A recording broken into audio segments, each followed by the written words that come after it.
Liberty Tamil நேயர்களுக்கு வணக்கம். இன்றைய நேர்காணலில் நாம் சந்திக்க இருப்பவர் சமூக நீதி எழுத்தாளர், பேராசிரியர், முனைவர் சிவபிரகாசம் அவர்கள். வணக்கம் சார். இப்போ எடப்பாடி பழனிசாமி அவர்கள் அதிமுகவுடைய ஐடி விங் நிர்வாகிகளோடு ஒரு கூட்டம் நடைபெற்றது. அதில் எடப்பாடி பழனிசாமி அவர்கள் சொல்கிறாரு, நம்ம 10% வாக்குகளை இழந்துட்டோம், புதிதாக கட்சிக்கு வரக்கூடியவர்கள், இளைஞர்கள் உள்ளிட்ட வாக்குகள் நம்ம கவர தவறிவிட்டோம் அப்படின்னு சொல்லி அவர் ஒரு கருத்தை சொல்கிறாரு. சிலர் என்ன சொல்கிறாங்கன்னா, ஒரு கட்சியினுடைய தலைவரே இது போன்று சொல்லலாமா? 10% வாக்குகளை நம்ம இழந்துவிட்டோன்னு வெளிப்படையாக ஒப்புக்கொள்வது அந்த கட்சியை மேலும் பின்னடைவாக்கும்னு கட்சிக்குள்ளே ஒரு எதிர்ப்பு வர்றதை நம்ம பார்க்குறோம். எடப்பாடி அவருடைய கருத்தை நீங்கள் எப்படி பார்க்குறீங்க?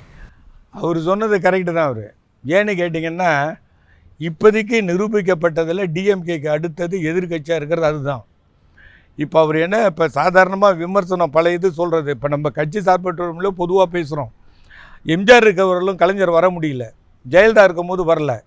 அப்போ டிஎம்கே வருது, நெகட்டிவ் ஓட்டு தான் வருது, வேறு ஆல்டர்னேட்டிவ் இல்லை. அதனால் டிஎம்கே போட வேண்டியது. டிஎம்கே போடலன்னா யாருக்கு போடுறது அப்படின்னு வரும்போது இப்போ என்ன ஆயிடுச்சு, எல்லாம் இவங்களை டார்கெட் பண்ணிட்டாங்க.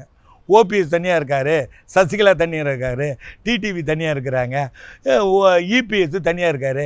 இது ஒரு உடைந்த கண்ணாடியாக போயிடுச்சு. இனிமேல் எதிர்காலம் உண்டான்னு பார்க்கும்போது அப்போ ஐடியில் அவங்க வான் பண்ணுறாங்க.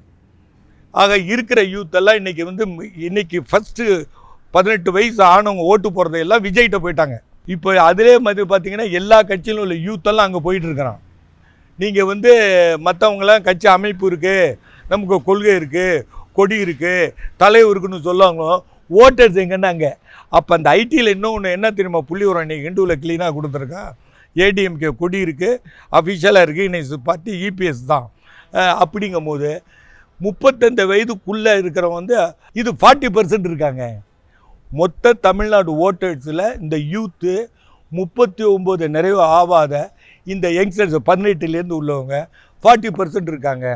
இப்போ இவங்க இல்லைன்னா சரியாக வராது. அதனால் எல்லா பதவிகளையும் இவங்களை கொண்டுக்கிட்டு வரணும். இப்போ 1977 டென்சோப்பிங் அப்படி தான் பண்ணார். கம்யூனிஸ்ட் பார்ட்டி ஆஃப் சைனாவில் மேலேருந்து கீழே வரலும் யங்ஸ்டர்ஸை பூத்துனா 10% என்ன அவங்க எதில் என்ன 2011லேருந்து பார்க்குறாங்க.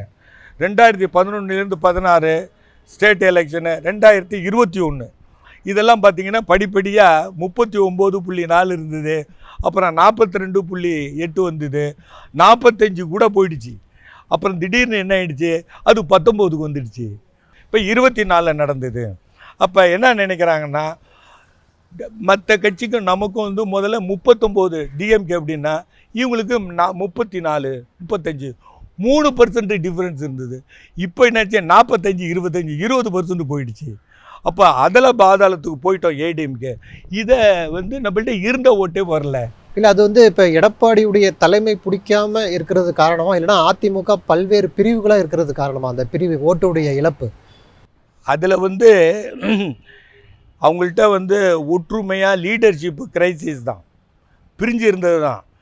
அதுலேயும் முக்கியமாக எடப்பாடியை ஏற்றுக்கிட்டாங்களா? அப்போ யாருங்க எடப்பாடியை அதிமுக காரங்க ஏற்றுக்கிட்டாங்க கட்சியில்? அவர் தான் ஏற்றுக்கிட்டு அவங்க இதில் கட்சியில் இப்போ ஒன்றும் இல்லை. உதயநிதினா மற்றவங்க ஆதரிக்கலாம், ஆதரிக்காமல் போகலாம், அதுவும் முக்கியம் இல்லை.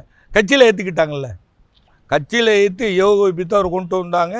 இளைஞர்களெல்லாம் கொண்டுக்கிட்டு வரணும்னு சொல்லி செல்லியெல்லாம் கொண்டு வந்திருக்கிறாங்க. 3 பேர் புது அமைச்சர்களை போட்டிருக்காங்க. ஏன்னா பார்ட்டியை பாதுகாக்கணுன்னா பழைய முறையில் இருக்க முடியாது அப்படி அந்த திங்கிங் அவங்களுக்கு வந்தது. அதனால் ரீகான்ஸ்டியூட் பண்ணால் அதுக்கு வாய்ப்பு இருக்குது. ஆனால் ஓட்டு பிரிந்ததுக்கு அவங்க பிரிஞ்சிருந்தது தான். ஏன்னு கேட்டால் ஓபிஎஸ்க்குன்னு ஒரு ஓட்டு இருக்குது, இவருக்குன்னு இருக்குது. இதில் இந்த 10.5ன்னு ஒன்று கொடுத்தார்ல, அதில் கொடுக்கும்போது சேலங்களும் பார்க்கறதுல இவருக்கு எதிர்ப்பாகவும் ஆகிடுச்சு, ஆதரவும் ஆகிடுச்சு. அதில் ஓபிஎஸ் இதாக பிரிஞ்சிடுச்சு. இவங்க ஓபிஎஸ் இபிஎஸ் எல்லாம் திரும்பவும் ஒன்று சேர்ந்தாங்கன்னா, சசிகலா இவங்கெல்லாம் ஒன்று சேர்ந்தாங்கன்னா, சசிகலாவை பற்றியோ டிடிஓ பற்றி தெரில, அட்லீஸ்ட் ஓபிஎஸ் இபிஎஸ் சேர்ந்து பல இதை கன்சல்டேட் பண்ணாங்கன்னா இவங்களுக்கு நல்ல வாய்ப்பு இருக்கிறதுக்கு எனக்கு தோணுது. அதை வழி இல்லை, ஒரு பக்கம் அதிமுக அந்த எடப்பாடி அவர்கள் 10% வாக்கு இழந்துட்டோம், இளைஞர்கள் நம்மக்கிட்ட இல்லைன்னு சொல்கிறாரு. இன்னொரு பக்கத்தில் திமுகவில் கோவி செலின் வராரு, உதயநிதி வராரு, ஒரு முன்னெடுப்புக்கு முன்னாடி வராங்க. இந்த இளைஞர்களை குறிவைத்து உள்ள வாக்குகளை அதிமுக இழக்குது, திமுக அதை பெற முயற்சி பண்ணுறதுன்னு நம்ம பார்க்கலாமா? ஆமாம், இதில் ஒன்றே என்னன்னா 3 பேரை நீங்கள் பார்க்கலாம். டிஎம்கே ஸ்டாலின் சரியான நேரத்தில் ஒரு முன்னெடுப்பு. ஆமாம், இல்லை தமிழக வெற்றி கழகம், இந்த 3ஐயும் நீங்கள் பார்க்கணும். அவங்க வந்து 27ல் நடத்த போகிறாங்க மாநாடு. அது புதுசு. இதில் எல்லா கட்சியிலேருந்தும் அங்கே போகிறதுக்கான ஒரு வாய்ப்பு இருக்கிற மாதிரி தெரியுது. கொள்கையே சொல்லலையா? கொள்கையை சொல்லாமல் எப்படி போவாங்க? அதான் இல்லை அது சொல்லுவாங்க. இங்கே வந்து கொள்கை ஒன்றும் கிடையாது. கொள்கை சொன்னவங்களும் கொள்கைப்படி கிடையாது. இப்போ கம்யூனிஸ்டோட இருக்காங்கன்னா எந்த கொள்கையை தெரிஞ்ச மக்கள் ஓட்டு போடுறாங்க? கூட்டணின்னு போடுறான். இப்போ கம்யூனிஸ்ட் கொள்கை என்னன்னு தெரியாது. பிஜேபிலையும் என்ன பக்தியாக உள்ளவும் போடுறான். அது உண்மையிலேயே மத சம்பந்தமாக உள்ளது. இப்போ நீங்கள் சனாதனம்னு சொல்கிறது, வர்ணாசிரமம், இதெல்லாம் யாருக்கும் தெரியாது. பொதுவாக என்னமோ அவங்க இந்துத்துவா, இந்து மதத்துக்கு, இவங்க கிறிஸ்டியனுக்கு, இவங்க முஸ்லீம்ஸுக்கு, அப்படி ஒரு பேனர் தான் தெரியுமே தவிர உள்குத்து உள் நடவடிக்கைன்னு தெரியாது. அப்போ இங்கே வந்து என்ன பார்க்கணுன்னா, இந்த யூத் வந்து இங்கே போகிறாங்கிறது எல்லாருக்கும் தெரிஞ்சிடுச்சு விஜய்கிட்ட. அப்போ விஜய் வந்து கொள்கைன்னா, இப்போ அவர் பெரியார் தட்டலுக்கு போயிட்டு போனார், அம்பேத்கரை சொல்கிறாரு, காமராஜர் சொல்கிறாரு, இதே கொள்கைன்னு விடுவான் நாளைக்கு. இவங்க என்ன கொள்கையோ அதுதான் கொள்கைன்ட்டு. இப்போ எம்ஜிஆர் என்ன கொள்கை சொன்னார்? அண்ணாயிசம்னார். பொதுவாக அண்ணாயிசங்கிறது இது மாதிரி இவனு வந்து என்ன பண்ணுவாங்க, இங்கே கொள்கைகள்னு எவனுக்கும் தெரியாது, ஒன்றும் தெரியாது, எவனுக்குமே தெரியாது. ஏதாவது ஒன்று சொல்லிவிட்டு அப்புறம் அடுத்தது கேட்டால் நான் வரேன், நான் காப்பி சாப்பிட்ணும், சாப்பிட்டா வந்து பேசுவோன்னு போயிடுவான். இதெல்லாம் டீட்டெயிலாக பேசுகிற மாதிரிலாம் அந்த மாதிரி கொள்கை வழியில் ஒன்றும் கிடையாது. இப்போ எனக்கு தெரிஞ்சு ஒரு பொண்ணு இருக்குது, அதுக்கு 18 வயசு ஆச்சு. ஓட்டு யாருக்குன்னா என் முதல் ஓட்டு விஜய்க்கு தான் அப்படின்னு க்ளீனாக. அதுக்கு கொள்கைகள்லாம் ஒன்றும் கிடையாது. விஜய் தான் அவர் ஓட்டுனா க்ளீனாக நான் போய் போட்டுருவேன் அப்படின்னு. இப்படி உள்ளவங்களை நீங்கள் என்னத்தை பண்ணுவீங்க?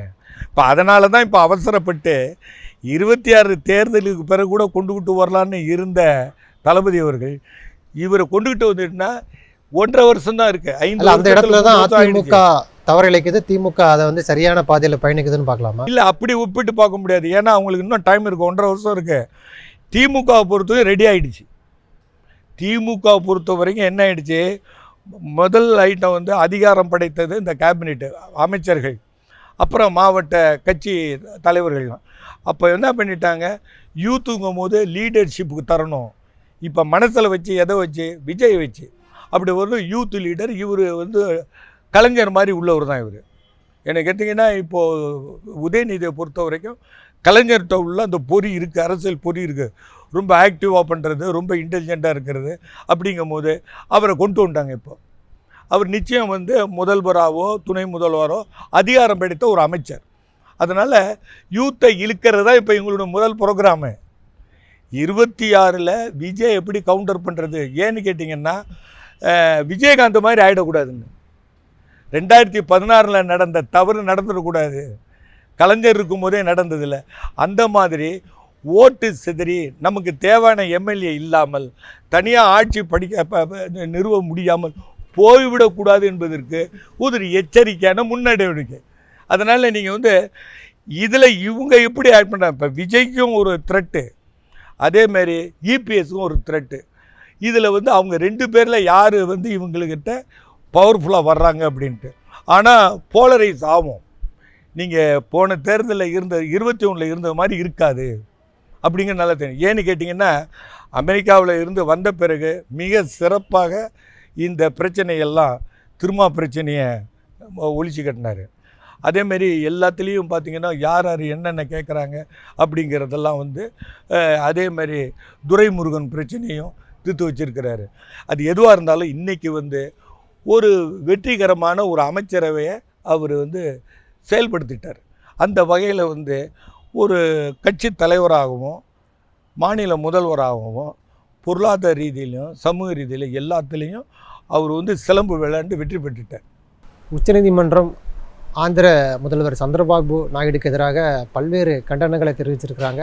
அந்த திருப்பதி லட்டு விஷயத்தில் மாட்டு கொழுப்பு கலந்துருக்குது அப்படின்னு சொல்லி உங்களுக்கு என்ன ஆதாரம் இருக்குது, நீங்கள் வெளிப்படையாக மீடியாவில் போய் சொல்கிறீங்க அப்படின்னு சொல்லி பல்வேறு கருத்துக்களை சந்திரபாபு நாயுடுக்கு எதிராக உச்சநீதிமன்றம் தெரிவிச்சிருக்கிறாங்க.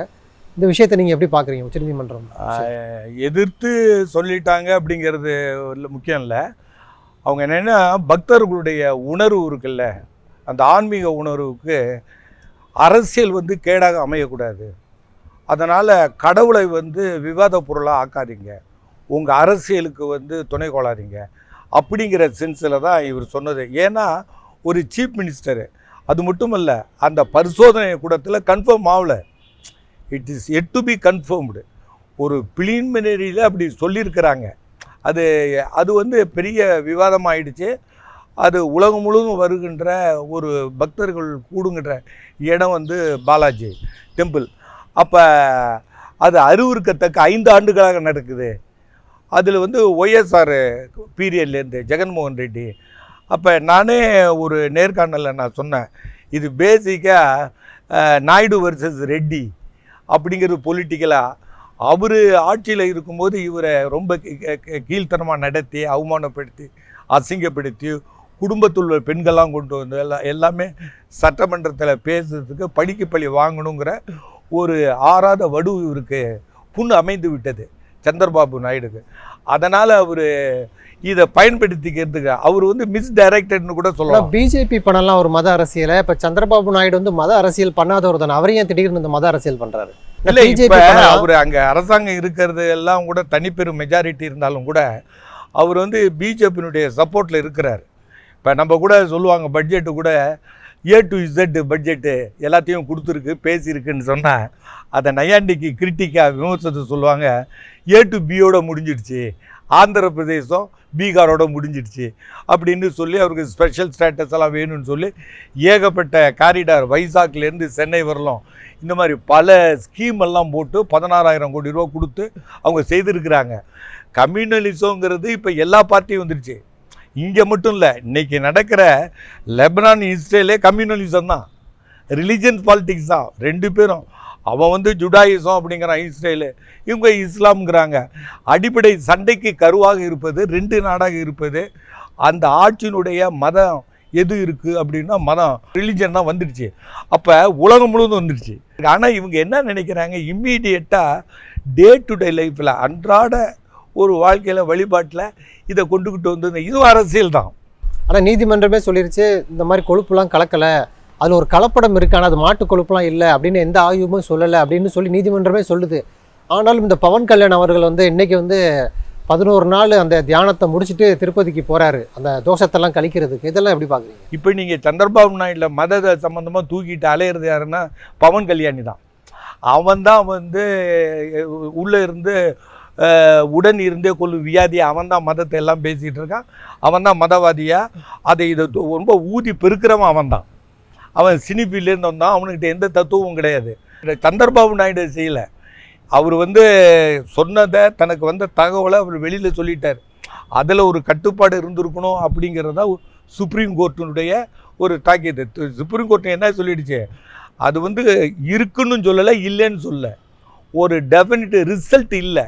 அப்படி இருக்கும்போது இது அரசியலுக்காக கடவுளை பாலாஜியை நீங்கள் கொண்டு வராதீங்க அப்படின்னு சொன்னார். அதனால் இந்த மத அரசியல் பண்ணுறது அங்கே யாருன்னா அதை வந்து பயன்படுத்துறது வந்து பவன் கல்யாண் தான் பண்ணுறான். சந்திரபாபு நாயுடு இதில் இருக்க முடியாது.